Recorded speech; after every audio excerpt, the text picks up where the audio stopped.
ಗೃಹಲಕ್ಷ್ಮಿ ಯೋಜನೆ ರಾಜ್ಯ ಸರ್ಕಾರದ ಮಹತ್ವಾಕಾಂಕ್ಷಿ ಯೋಜನೆ. ಪಂಚ ಗ್ಯಾರಂಟಿಗಳಲ್ಲಿ ಈ ಗೃಹಲಕ್ಷ್ಮಿಯು ಕೂಡ ಒಂದು. ಇದೇ ಗೃಹಲಕ್ಷ್ಮಿಯ ಹಣ ಈಗ ಮಹಿಳೆಯರ ಅಕೌಂಟ್ ಇನ್ನೂ ಸೇರಿಲ್ಲ. ಇದು ರಾಜ್ಯಾದ್ಯಂತ ಮಹಿಳೆಯರ ಆಕ್ರೋಶಕ್ಕೂ ಕೂಡ ಕಾರಣವಾಗ್ತಾ ಇದೆ. ಬಿಜೆಪಿ ಇದೇ ವಿಚಾರಕ್ಕೆ ಸಂಬಂಧಪಟ್ಟಂತೆ ಸೆಷನ್ನಲ್ಲಿ ಪ್ರಶ್ನೆ ಮಾಡೋದಕ್ಕೆ ಮುಂದಾಗ್ತಾ ಇದೆ. ಹಾಗಾದ್ರೆ ನಿಜಕ್ಕೂ ಕೂಡ ಮಹಿಳೆಯರ ಅಕೌಂಟ್ಗೆ 2,000 ರೂಪಾಯಿ ಹೋಗಿಲ್ವಾ? ಏನು ಹೇಳ್ತಾರೆ ಗೃಹಲಕ್ಷ್ಮಿ ಯೋಜನೆಯ ಫಲಾನುಭವಿಗಳು? ಪಬ್ಲಿಕ್ ಟಿವಿಯಲ್ಲಿ ರಿಯಾಲಿಟಿ ಚೆಕ್. ಗೃಹಲಕ್ಷ್ಮಿಯರ ಗೋಳು ಕೇಳೋರು ಯಾರು? 4 ತಿಂಗಳಿನಿಂದ ಗೃಹಲಕ್ಷ್ಮಿ ಹಣ ಬಂದಿಲ್ವಾ?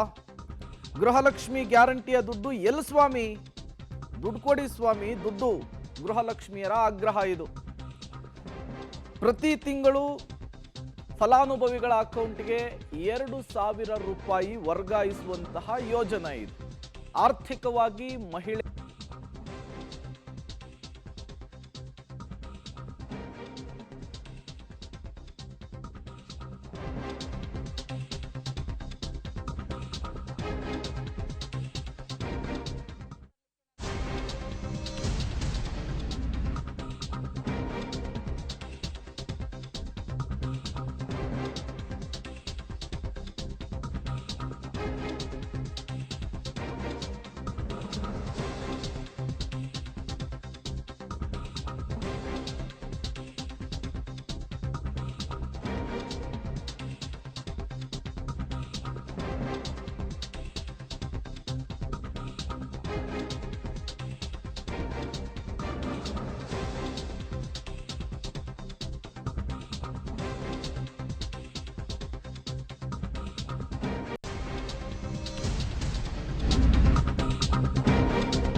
4 ತಿಂಗಳಿನಿಂದ ಗೃಹಲಕ್ಷ್ಮಿ ಹಣ ಬಂದಿಲ್ವಾ?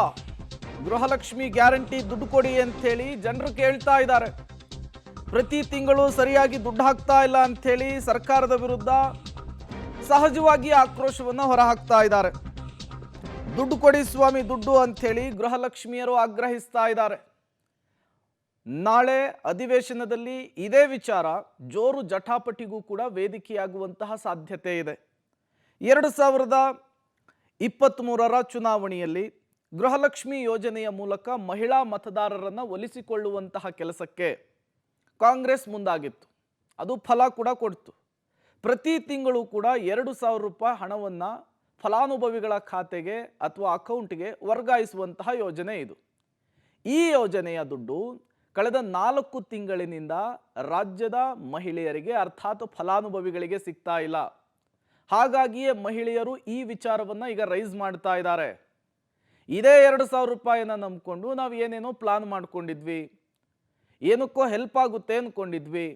ಈಗ ನೋಡಿದರೆ 4 ತಿಂಗಳಿಂದ ದುಡ್ಡು ಹಾಕ್ತಿಲ್ಲ. ಅವ್ರಿಗೆ ಮನಸ್ಸಿಗೆ ಬಂದಾಗ ಹಾಕ್ತಾರೆ, ಮನಸ್ಸಿಗೆ ಬಂದಾಗ ಸುಮ್ಮನೆ ಹಾಕ್ತಾರೆ. ಹಿಂಗಾದರೆ ಈ ರೀತಿಯ ಯೋಜನೆಗಳು ಯಾಕೆ ಬೇಕು ಅಂಥೇಳಿ ಜನ ಪ್ರಶ್ನೆ ಮಾಡ್ತಾ ಇದ್ದಾರೆ, ಮಹಿಳೆಯರು ಪ್ರಶ್ನೆ ಮಾಡ್ತಾ ಇದ್ದಾರೆ. ಇದೇ ವಿಚಾರವನ್ನು BJP ಪಿಕ್ ಮಾಡಿಕೊಂಡು ನಾಳೆಯ ಸೆಷನ್ನಲ್ಲಿ ರೈಸ್ ಮಾಡೋದಕ್ಕೂ ಕೂಡ ರೆಡಿ ಆಗ್ತಾ ಇದೆ.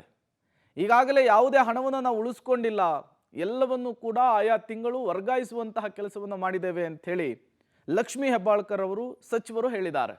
ಹಾಗಾದರೆ ಗೃಹಲಕ್ಷ್ಮಿ ಗ್ಯಾರಂಟಿಯ ಕಲಹ ಏನು? ಗೃಹಲಕ್ಷ್ಮಿ ಬಾಕಿ ಕಂತಿನ ಬಗ್ಗೆ ಸದನದಲ್ಲಿ ಪ್ರಸ್ತಾಪವಾಗಿದೆ. ಸೊ ನಾಳೆ ಈ ವಿಚಾರ ಜಟಾಪಟಿಗೆ ವೇದಿಕೆಯಾಗುವಂತಹ ಸಾಧ್ಯತೆ ಇದೆ ಆಡಳಿತ ಮತ್ತು ವಿಪಕ್ಷದ ನಡುವೆ. ಗದಗ ಹಾವೇರಿಗೆ ಮಾರ್ಚ್ ಫೆಬ್ರವರಿ ತಿಂಗಳ ಗೃಹಲಕ್ಷ್ಮಿ ಹಣ ಬಂದಿಲ್ಲ ಅಂತ ಹೇಳ್ತಾ ಇದ್ದಾರೆ. ಬರೀ ಗದಗ ಹಾವೇರಿನ ಬೇರೆ ಬೇರೆ ಕಡೆಗಳಲ್ಲೂ ಕೂಡ ಈ ರೀತಿಯ ಸಮಸ್ಯೆ ಇದೆ. ಸದನಕ್ಕೆ ಮಹಿಳಾ ಮತ್ತು ಮಕ್ಕಳ ಕಲ್ಯಾಣ ಇಲಾಖೆಯ ಸಚಿವರು ಲಿಖಿತ ಉತ್ತರವನ್ನು ಕೊಟ್ಟಿದ್ದಾರೆ. ನಾಳೆ ಈ ವಿಚಾರಕ್ಕೆ ಸಂಬಂಧಪಟ್ಟಂತೆ ಮಾತನಾಡಲಿಕ್ಕೆ ರೆಡಿ ಇದ್ದಾರೆ. ಸೆಪ್ಟೆಂಬರು, ಅಕ್ಟೋಬರು, ನವೆಂಬರ್ ತಿಂಗಳ ದುಡ್ಡು ಜಮೆಯಾಗಿಲ್ಲ ಅಂಥೇಳಿ ಈ ಸ್ಕೀಮ್ನ ಫಲಾನುಭವಿಗಳು ಹೇಳ್ತಾ ಇರುವಂಥದ್ದು. ಮಾರ್ಚು ಫೆಬ್ರವರಿ ಹಣದ ಬಗ್ಗೆ ಹೆಬ್ಬಾಳ್ಕರ್ ಅವರು ಮಾತನಾಡ್ತಾ ಇಲ್ಲ. ಯಾಕೆ ಅನ್ನೋದು ಈಗಿರುವಂತಹ ಪ್ರಶ್ನೆ. ನಾಳೆ ಇದೇ ಪ್ರಶ್ನೆಯನ್ನೇ BJP ಸೆಷನ್ನಲ್ಲಿ ಕೇಳ್ತಾ ಇದೆ. ಸಚಿವರ ಉತ್ತರ ಏನು ಅನ್ನೋದು ಕಾದು ನೋಡಬೇಕಿದೆ. ಆಗಸ್ಟ್ವರೆಗೂ ಎಲ್ಲ ಕಂತಿನ ಗೃಹಲಕ್ಷ್ಮಿ ಹಣ ನೀಡಿರೋದಾಗಿ ಅಧಿವೇಶನದಲ್ಲಿಯೇ ಮಾಹಿತಿಯನ್ನು ಕೊಟ್ಟಿದ್ದಾರೆ ಲಕ್ಷ್ಮೀ ಹೆಬ್ಬಾಳ್ಕರ್ ಅವರು. ಸುಳ್ಳು ಮಾಹಿತಿಯನ್ನು ನೀಡಿದ್ದಾರೆ ಅಂಥೇಳಿ BJP ಆರೋಪಿಸ್ತಾ ಇದೆ. ನಾಳೆ ಇದೇ ವಿಚಾರವನ್ನು ರೈಸ್ ಮಾಡಿ ಸರ್ಕಾರವನ್ನು ಇಕ್ಕಟ್ಟಿಗೆ ಸಿಲುಕಿಸುವ ಗೃಹಲಕ್ಷ್ಮಿ ಗ್ಯಾರಂಟಿಯ ವಿಚಾರಕ್ಕೆ ಸಂಬಂಧಪಟ್ಟಂತೆ ಪ್ರಶ್ನೆಯನ್ನ ಮಾಡೋದಕ್ಕೂ ಕೂಡ ಬಿಜೆಪಿ ರೆಡಿಯಾಗಿದೆ ವಿತ್ ಎವಿಡೆನ್ಸ್ ಅನ್ನೋದು ಗೊತ್ತಾಗ್ತಾ ಇದೆ.